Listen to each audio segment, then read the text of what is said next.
How can I put my pride to the side because it caused me to lose opportunities in the past, and I don't want that spirit to seep into the congregation? Okay, that's a good question. How can I put my pride to the side? Let's go to Wisdom of Solomon. How can I put my pride to the side? Wisdom of Solomon, chapter 16, verse 12. Wisdom of Solomon, chapter 16 and verse 12. For it was neither herb nor mollifying plaster that restored them to health, but thy word, O Lord, which healeth all things. So the first thing you got to know is that the word heals all things. That's the first thing you have to set in your mind to be able to trust in the word and actually apply it. Because what happens a lot of times when we go through things or we got spirits on us, we'll close the Bible and we'll try to do it in our own way. First, you have to know that the word of God, it restores the spirit to health and heals all things. Now give me that in the book of Proverbs. Proverbs chapter 28, and let's read verse 13. Proverbs 28:13. Proverbs chapter 28 and verse 13. He that covereth his sins shall not prosper, but whoso confesseth and forsaketh them shall have mercy. Now, after understanding that, you got to be able to not be prideful and be willing to confess it and acknowledge that you have that, right? The first step of that is answering the question, right? But the next part of it is confessing that is speaking to the Most High about it, because he knows all of us. He knows the hairs that are on our head. He got all of that counted. He knows the thoughts that we have. So the next step is you got to actually confess that and acknowledge that you have that spirit to the Most High. Give me that now in Sirach chapter 10. And a part of that acknowledging is actually reading about that spirit and the downfalls of it in the Bible. And sometimes that's hard when you know you're reading about yourself. You ain't reading about what your forefathers did. You reading directly about yourself. Like, yep, that's me right there. And some people don't want to ever acknowledge that, so they never overcome it. Sirach 10, let's read verse 7. We're going to jump around. Sirach chapter 10 and verse 7. Pride is hateful before God and man, and by both doth one commit iniquity. And understand first and acknowledge that pride is hateful before God. So whenever you got that spirit on you, whenever it rises up on you, just know you ain't in good graces with God at that moment. You're not. It's hate before God and man as well, and which will go into you'll lose opportunities because man don't want nobody around them that's prideful. Right? Now let's jump down to verse 9 in that. Verse 9. Look at the question that God asked. Read. Why is earth and ashes proud? It will ask you that. Why is earth and ashes proud? Because I know, contrary to popular belief, this is how I already know we used to think like this. I'm me. I'm special. I'm one of a kind. I'm the only one that was ever made with the fingertips that I got. That's the stuff white man told you. Ain't nobody like me. I'm different. Hey, brothers, who says I'm different all the time on the earth? Who says that? It's women. These brothers don't know. Okay. All right. All praises. All praises. Y'all holy. That's good. That's good. It's women that say I'm different. I'm not like other women. That's what they say. That's what they believe in their mind. We hear it all the time, especially on Clubhouse. I'm not like them. Not like them all black women. Yes, you are. Go ahead. You got something to say? Yeah, that's why it's so hard in most cases for women to be humble or what's it called? Accept, acknowledge. Acknowledge when they're wrong, right? It's so accountability. Accountability, because gods are above accountability, right? In their minds, a lot of times they never get told they're wrong. Nothing is ever wrong. So when they're faced with something that is wrong, it's like, it can't be me. It must be you. Okay. Right? Where was we at? We was on verse what? 9. Okay. Why is earth and ashes proud? Go ahead. There is not a more wicked thing than a covetous man.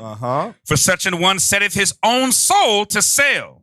because while he liveth, he casteth away his He bowels. cast away his bowels. Okay, jump down to verse where we want. 18. Verse 18, pride was not made for men, nor furious anger for them that are born of a woman. Acknowledge that pride was not made for you, man. And there's no reason to be proud. We all going to turn into the ashes and dust from which we came and meet our maker. All right. We didn't create ourselves. Jump up to verse 12 now. The beginning of pride is when one departeth from God, and his heart is turned away from his maker. So if you're not able to overcome the spirit of pride, eventually what's going to happen is you're going to separate yourself from God. That's what's going to happen. Because what will happen is that you're going to do something that needs correction, but pride won't let you receive it, where you can make yourself better. So eventually, you turn it away from God is when you leave here. Is when you stop showing up around here. That's you leaving God. You think God ain't out there with you now by yourself. God ain't here when you congregating with other believers. That's where he's at. Read on. They that fear the Lord are you're in verse 12. Verse 12.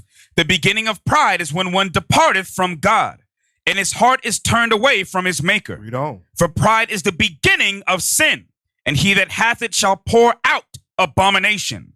And therefore the Lord brought upon them strange calamities and overthrew them utterly. Eventually you'll be destroyed. Proverbs 16 verse 18. Watch this. Eventually you'll be destroyed. That's the only thing that pride is going to lead to. So you got to get it off of you. Be able to be humble and accept. Proverbs 16, 18. Proverbs chapter 16 and verse 18.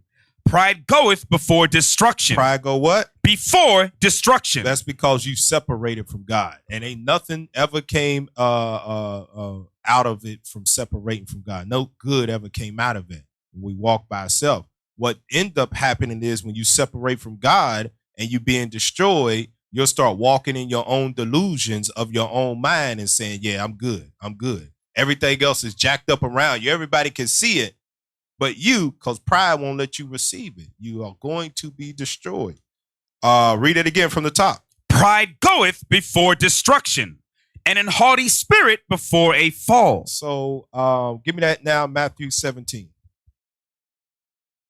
No, that's just him reading hard because he got people down here for him. That's all.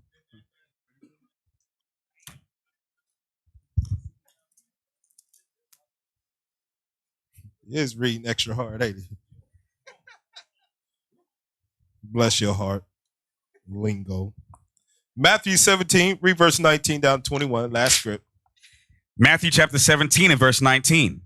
Then came the disciples to Jesus apart and said, why could not we cast him out? Because now this is you speaking to yourself. Why can't I get over pride? Read on. And Jesus said unto them, because of your unbelief. You really don't want to get over it. You like it. You like the feeling of it. Feeds your flesh. Whatever it may do for you, it's because your unbelief. Go ahead. For verily I say unto you, if ye have faith as a grain of mustard seed, ye shall say unto this mountain, remove hence to yonder place, and it shall remove, and nothing shall be impossible unto you. Howbeit this kind goeth not out, but by prayer and fasting. Some of you might have a strong, prideful spirit on you. Now, this has come from a brother, so you might have a strong, prideful spirit that's on you. The only way you're going to get that off of you is by prayer and fasting. That's why you got to confess it, acknowledge it, and add in some fasting to it. You might have a strong spirit, and it's jacked you up here in the truth.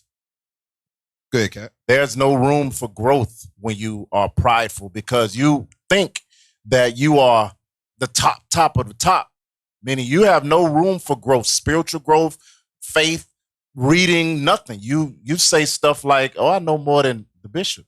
I know more than those men that's been doing it 30, 40, 50 years. Yeah, I am that guy. And you're a soldier. The hell is this? All right. Can I get one? Romans 12 and verse 3. Romans 12 and verse 3. Because every one of us is dealt a specific measure of faith and measure of wisdom or whatever. Read that. Romans chapter 12 and verse 3. For I say, through the grace given unto me, to every man that is among you, not to think of himself more highly than he ought to think. So there's no reason why we should think that we all that in a bag of chips. God says don't think of yourself more highly than you ought to, read. But to think soberly, According as God hath dealt to every man the measure of faith. Because whatever faith or wisdom you got, God gave it to you. So don't think that you got that on your own, or you where you are on your own, or you are who you are because you just, think of yourself soberly and not more highly than you ought to think. Last one here. That's a good point you brought out right here. Now check this out. Nobody was wiser than Solomon, right? Nobody but Jesus the Christ. Go to Wisdom of Solomon, chapter 8. And let's read verse 21 when it comes to wisdom, right? Because you knowing that you Israel and even being able to be in the congregation, that came from God. Now watch what Solomon said. Read that. Wisdom of Solomon, chapter 8 and verse 21. Nevertheless, when I perceived that I could not otherwise obtain her. Stop. Jump back over to verse 1 to see what he's talking about. Verse 1. Wisdom reacheth from one end to another mightily, and sweetly doth she order all things. So it's talking about wisdom. Jump back over to 21 now. Nevertheless, when I perceived that I could not otherwise obtain her, except God gave her me. That's why you can't be prideful. The only reason that you got any wisdom and understanding that you know you are Israel is God gave that amount of wisdom, whatever measure it may be, he gave that to you. And he can easily take it away.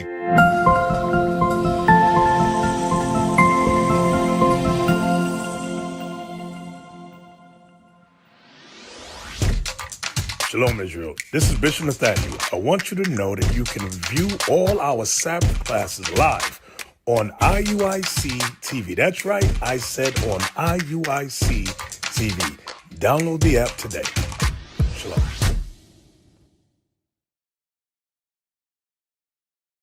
What is the nation?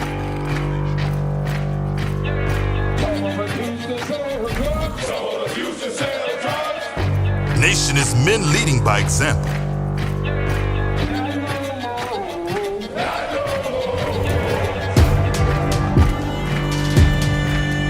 Nation is family.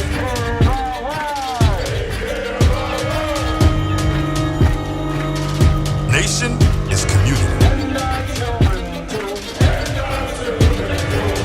Nation is children with role models.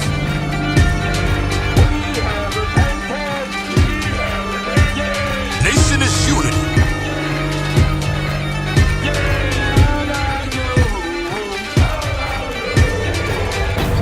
Nation is you. And Parliament